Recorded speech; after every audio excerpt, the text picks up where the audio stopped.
Weekdays 8 at 10 starts now. Somebody calls 911, we're there very quickly. But if we can prevent problems from happening, whether that be the presence of officers, whether that be officers who are engaging with those who are intoxicated, maybe causing problems. New tonight, IMPD is trying to stay on top of issues at downtown bars through increased patrols and undercover officers.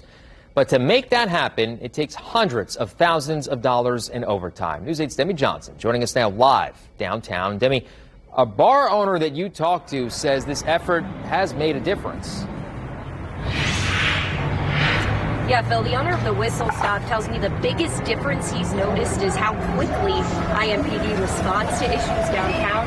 But he says based on a few situations he's dealt with recently, he hopes police step it up even more. It's getting a little rough, getting a little scary for people, I think. And Rob Strong has the paper trail to prove it. There was a group of 4 people beating the tar out of this lady in the middle of Illinois Street. And then I went to help her. And when I came back, they were beating another guy. Monday night, a guy broke one of our TVs.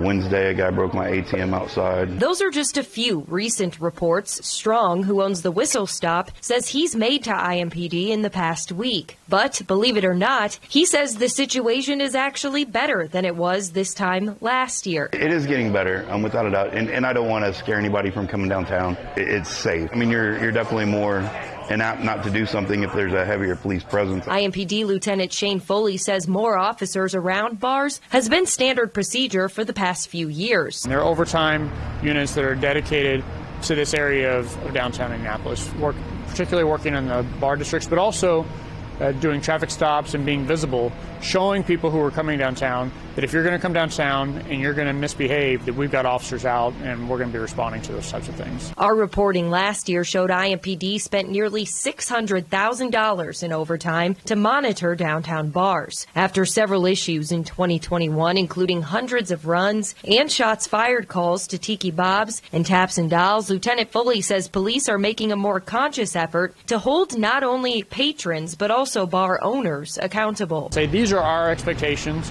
We want you to have a strong, functioning business downtown, but we want you to be good neighbors. We want you to obey the law. We want you to obey our ordinances. We want you to be friendly with other business owners and residences and those who are visiting our city. Strong says he welcomes the effort and hopes to see even more by summer. I've suggested they put lights up on Meridian Street. Friday night lights, man, flood the place. You're not going to have a lot of problems. Lieutenant Foley tells me the department determines where to put money into overtime based on what's happening around the city. He says officers who work around the bars are paid extra on Thursday, Friday, Saturday, and Sunday nights. Live downtown, Demi Johnson, Wish TV, wishtv.com, and follow us on Facebook.